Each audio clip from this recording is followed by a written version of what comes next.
बृहस्पती 6व्या भावाचा स्वामी आहे आणि 8व्या भावात स्थित आहे, यामुळे तुम्हाला अचानक धन लाभ होऊ शकतो. तथापि, अष्टम भावात बृहस्पती चांगला पैसा वाचवण्याच्या शक्यतेत सीमित आहे. शनी चौथ्या आणि पंचम भावाच्या स्वामीच्या रूपात पंचम भावात स्थित आहे आणि याला अनुकूल मानले जात आहे कारण शनी तुमच्यासाठी एक भाग्यशाली ग्रह आहे. पंचम भावात स्थित शनी कधी कधी तुम्हाला निर्णय घेण्यात थोडे हळू आणि आवेगीही बनू शकते. पंचम भावात शनीची उपस्थिती असून तुम्हाला आपल्या संतांच्या प्रगतीला घेऊन चिंता होऊ शकते. केतूची स्थिती 12व्या भावात होईल, यामुळे भौतिक गोष्टींऐवजी आध्यात्मिक गोष्टींमध्ये तुमची रुची वाढेल.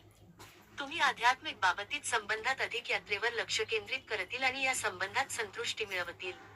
6व्या भावात स्थित राहू या महिन्यात तुम्हाला सर्व बांधांवर आणि घटनांचा सामना करण्यासाठी दृढ संकल्प आणि साहस प्रदान करेल.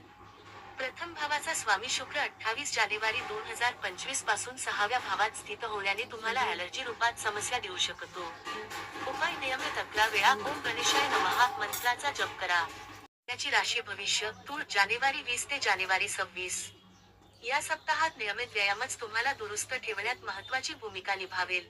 या काळात तुमच्या आरोग्यात उत्तम परिवर्तन येण्याचे योग बनताना दिसतील, खासकरून त्या लोकांसाठी ही वेळ विशेष चांगली आहे.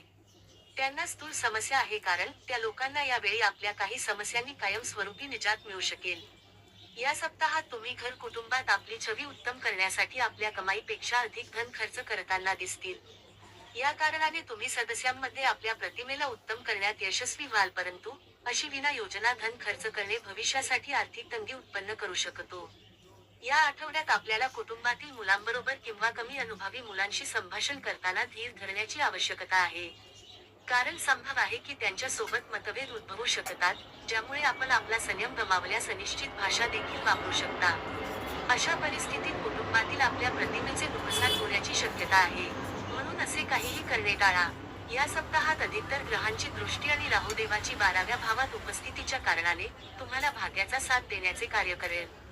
या कारणाने तुम्हाला आपल्या करिअरमध्ये काही अभूतपूर्व आव्हाने आणि बाधांचा उत्तमरित्या सामना करणे आणि उन्नती प्राप्त करण्यात यश मिळू शकेल. हा सप्ताह त्या विद्यार्थ्यांसाठी सकारात्मक राहणार आहे जे सरकारी परीक्षेची तयारी करत आहे, कारण यावेळी बऱ्याच ग्रहांचे स्थान परिवर्तन विद्यार्थ्यांना भाग्याची साथ देईल आणि त्यांना आपल्या प्रत्येक क्षेत्रात भरपूर यश मिळेल.